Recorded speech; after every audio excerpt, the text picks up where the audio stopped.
Hi!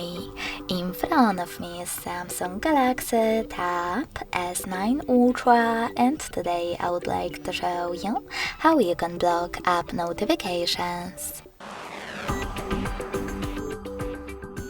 First of all, go into Devices Settings and scroll down to access notifications. Then select App Notifications located at the top and click on All. Now simply tap on the best option for you. In my case, Most Frequent, and click on the switcher next to an app from which you want to block notifications. You can switch them back on the same way.